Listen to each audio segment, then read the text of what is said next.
Praise the Lord, everyone. Here I am to share the good news with you all. Hope you all are doing good by the grace of God. God has kept this burden in my heart to share this word with you all. The Holy Spirit has been prompting me to share this word and to remind this word to you all. We might have, heard this story when we were small, the story of the rich man and the Lazarus. But now God has, kept this burden to share this more deeply, to understand more deeply what's written in the Bible. The scripture is taken from Luke chapter 16 and verses from 19 to 31. I'm reading from Contemporary English Version, which is CEV. It's a very simple language to understand. Let's read. Lazarus and the rich man. There was once a rich man who wore expensive clothes and every day ate the best food. But a poor beggar named Lazarus was brought to the gate of the rich man's house. So the story is about Lazarus, who is a poor man, and the rich man. The rich man had all the pleasures of this world, and he had expensive clothes. He ate the best food possible in this world when he is alive in this world. And there's a poor beggar who doesn't have food, who doesn't have shelter. And this man also, he was happy just to eat the scraps that fell from the rich man's table. He's so hungry that he went at the gate of the rich man's house and he's looking for food. And he's happy that he can at least eat the scraps that fell from the rich man's table, which is on the ground. But then at that time, his body was covered with sores. He's with sores. He's diseased. And while he went, to pick that food, the dogs kept coming to lick them. The dogs were sent, and the dogs, dogs ate the scrambled food which is over there, the crumbs which were over there. And the poor man didn't get, to eat that crumbs also. Not only that, even the dogs kept and, they were licking the sores on his body. That's the poor man's situation. So this is a story happened when he is living in this world. And later on, let's read further. The poor man died, and angels took him to the place of honor next to Abraham. So the poor man died, and who came? The angels came to take him to the place of honor next to Abraham, where Abraham resides. Abraham is in the paradise, and he's at the bosom. If you read in the other version, Lazarus was in the bosom of Abraham. And after that, the rich man also died and was buried. He went to hell and was suffering terribly. When he looked up and saw Abraham far off and Lazarus at his side, he said to Abraham, "Have pity on me. Send Lazarus to dip his finger in water and touch my tongue. I am suffering terribly in this fire." So here we see that the rich man has died and buried, and he was sent to hell, which is hot, which is like a burning furnace. There's only fire in there. No one can quench your thirst. And so he cried out, he shouted, from there, from far off, from the hell, the rich man from the hell, from far off, he can see Abraham and Lazarus. So he is able to see Abraham and Lazarus from the place where he is. And he's shouting from there, he's crying out from there to Abraham. "Father Abraham, will you please send Lazarus from there to dip his finger in water and touch my tongue?" So it's that hot, he cannot bear the pain. He's so thirsty and he cannot quench his thirst. The hell is real and heaven is real. Jesus is real. So let's read further.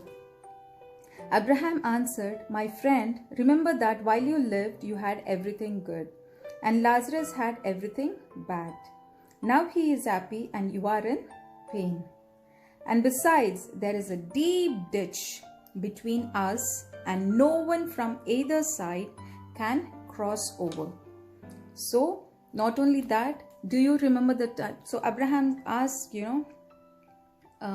the rich man, Do you remember the time when you were in the world? Did you help Abraham? Do you remember the situation when he came to the house to ask for help, to ask for food? You know, he was literally eating the crumbs which were fallen from your table to fill his hunger. But then rich man, he did not help him.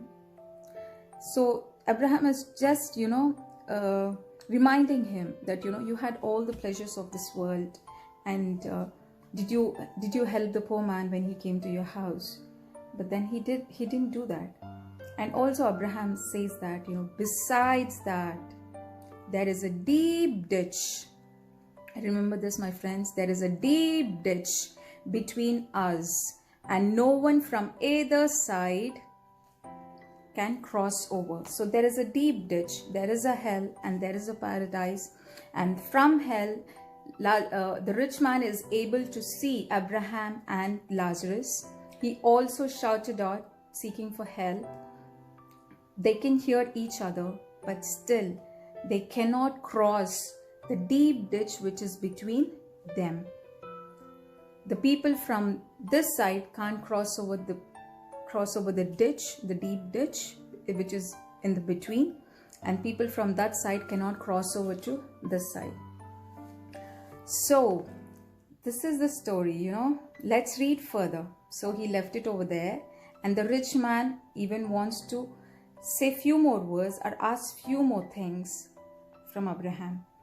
But the rich man said, Abraham, then please send Lazarus to my father's home. Let him warn my 5 brothers, so they won't come to this horrible place. Abraham answered, your brothers can read what Moses and the prophets wrote. They should pay attention to that. So the rich man wants, Lazarus to go back to the world and tell his brothers. He has 5 brothers. He don't want his brothers to be in that hell, and he don't want his brothers to suffer where he is right now. So he wants Lazarus to go back and tell them about hell, heaven, and Jesus to receive the salvation. But let's hear. But so the Moses says, your brothers can read the Moses and the law of Moses and the prophets. There's a Bible, there's a word. They can also listen to the preachers over there in the world who are sharing God's love, who are proclaiming God's word to the people around the world. There are pastors, there are evangelists, there are Christians who are sharing God's love, who are telling about Jesus. They can hear those. All people are telling the truth, which is given in the Bible. The word of God is life, and it's active even now. So they're not listening to them, but how will they even listen when someone from the dead, go back to life and tell them about all these things? So Abraham says they will not listen when even the dead comes back to life and share them this word. I'm just reminded, about this. Yes, there are people, there are great preachers, there are pastors who went to heaven. They have seen Jesus. They have seen David over there. They have seen a few ancestors over there. But are they people? Are everyone who are listening to those wonderful testimonies that they are sharing in this world, are they believing in those wonderful testimonies? No. So I encourage you all, we are in the last days. Jesus is coming soon. Be prepared to receive Jesus. Be prepared to be lifted. Prepare your hearts. Where are you wandering here and there? Look upon God.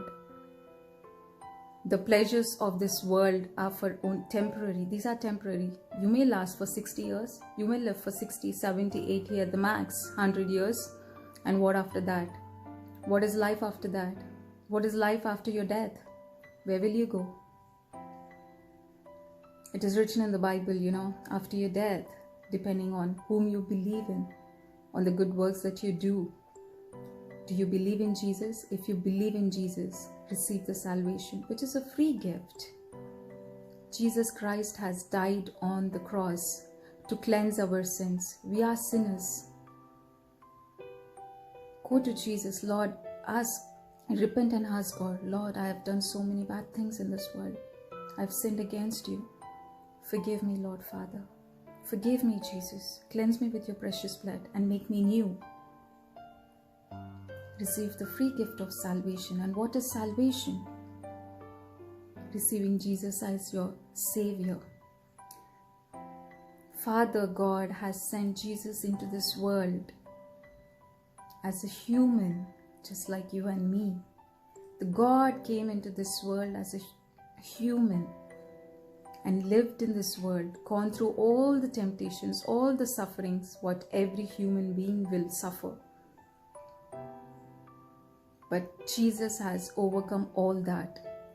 He is a Holy One, the Holy Jesus Christ, who died on the cross to cleanse our sins,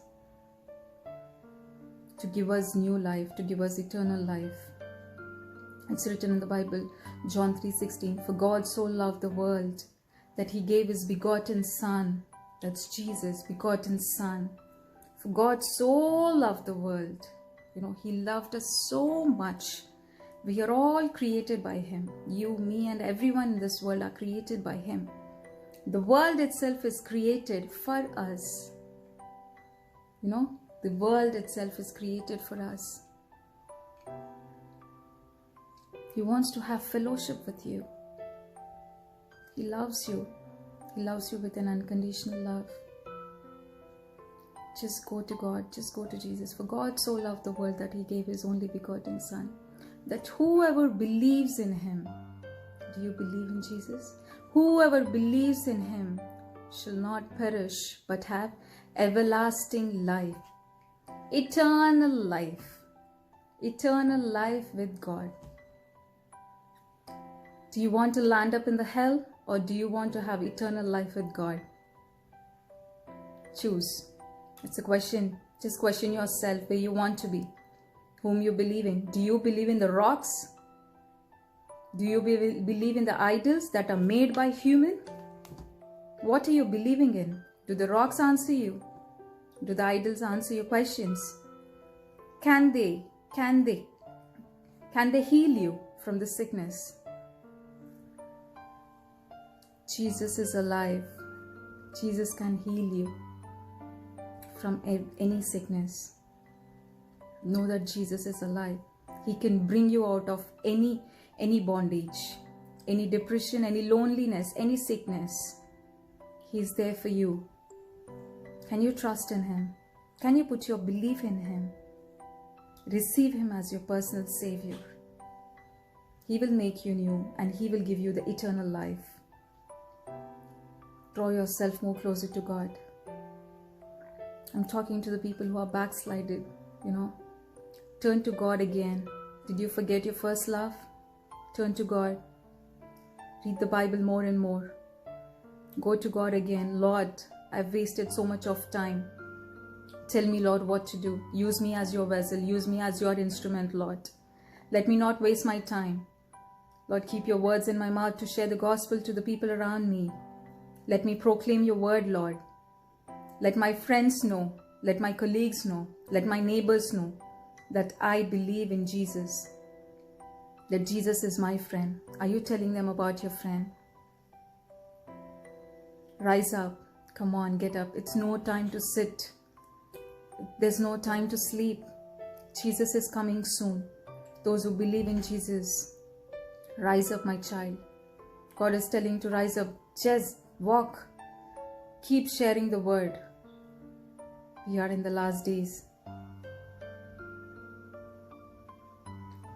So I encourage you all. To the unbelievers, I'm telling that Jesus is alive. He is a true living God. And he can help you. He can save you. Only Jesus can save you. So God bless you all with all the goodness. We are alive. It's because of God's grace alone. I'm breathing and my family is breathing. It's because of God's grace alone. God had a purpose in my life, so God kept that burden in my heart to share all these things which is written in the Bible. Edify yourself by praying to Him. Read the Bible. So yeah, I hope you all are blessed by listening to this message. Let us not be, land in the hell, but instead to be with the God, be with Jesus in heaven. God bless you.